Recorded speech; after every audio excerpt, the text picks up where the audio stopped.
आज संपूर्ण जगभरामध्ये लाडक्या गणरायाचा आगमन सोहळा मोठ्या थाटामाटात पार पडतोय। खऱ्या अर्थाने आजपासून गणेशोत्सवाला सुरुवात झालेली आहे। मुंबईतल्या प्रसिद्ध अशा लालबागच्या राजा गणेशोत्सव मंडळाचा यंदाचा 92वा वर्ष आहे। तर आपण ही दृश्य पाहतोय। या ठिकाणी पुण्यातील श्रीमंत दगडूशेठ गणपती बाप्पाची या ठिकाणी मोठ्या संख्येने गणेश भक्त सकाळपासूनच गर्दी करताना पाहायला मिळत आहेत। गणपती बाप्पा मोरया, मंगलमूर्ती मोरया, 1 2 3 4 गणपतीचा जय जयकार अशा जयघोषामध्ये या ठिकाणी हे वातावरण पाहायला मिळते।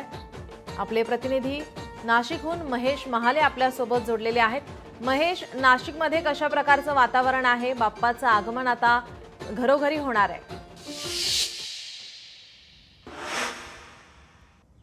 अगदी खरं आहे नीलम। खरं तर गेल्या वर्षभरापासून गणेश भक्त ज्या दिवसाची वाट बघत असतात आतुरतेने, तो दिवस आज आलेला आहे। गणेश लाडक्या गणरायाचं आज आगमन होणार आहे। घरोघरी याची प्रतिष्ठित जी आहे ती पूजा केली जाणार आहे। या सगळ्या पार्श्वभूमीवर जर बघितलं तर गणेश भक्तांचा जो उत्साह आहे तो आज शिगेला पोहोचलेला आहे। एकूणच नाशिकमधली जर परिस्थिती बघितली तर गणेश मूर्ती खरेदी करण्यासाठी जे आहे ते नागरिक या ठिकाणी आल्याचं आपल्याला बघायला मिळतंय आणि लाडक्या गणरायाला घरी जाऊन त्याची विधिवत पूजा केली जाणार आहे आणि याच प्रकारे त्याची प्रतिष्ठापना करून त्याला 10 दिवस त्याची मनोभावे पूजा आणि जी सेवा आहे ती केली जाणार आहे। त्यामुळे एकूणच जर बघितलं आता सकाळची वेळ असल्याने थोड्या वेळानंतर भाविक खरं तर या ठिकाणी गर्दी करणार आहे आणि एकूणच आपल्या लाडक्या गणरायाला जे आहे ते घरी घेऊन जाणार आहे। या सगळ्या पार्श्वभूमीवर जर आपण बघितलं तर सार्वजनिक उत्सवाचे जे गणेश मंडळ आहे ते देखील यामध्ये मोठ्या प्रमाणात सहभागी होणार आहे। यामध्ये जर आपण बघितलं तर या 10 दिवसाच्या संपूर्ण काळामध्ये नाशिक पोलिसांचा देखील बंदोबस्त जो आहे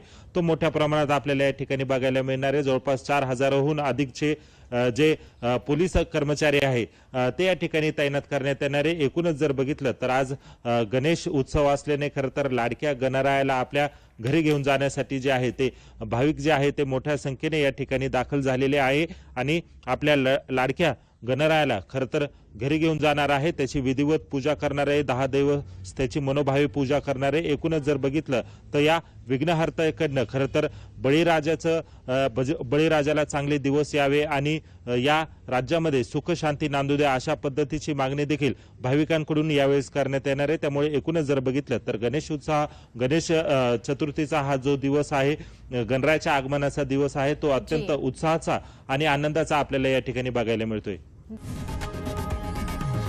लोकशाही मराठी ऐका, पहा, जागरूक रहा।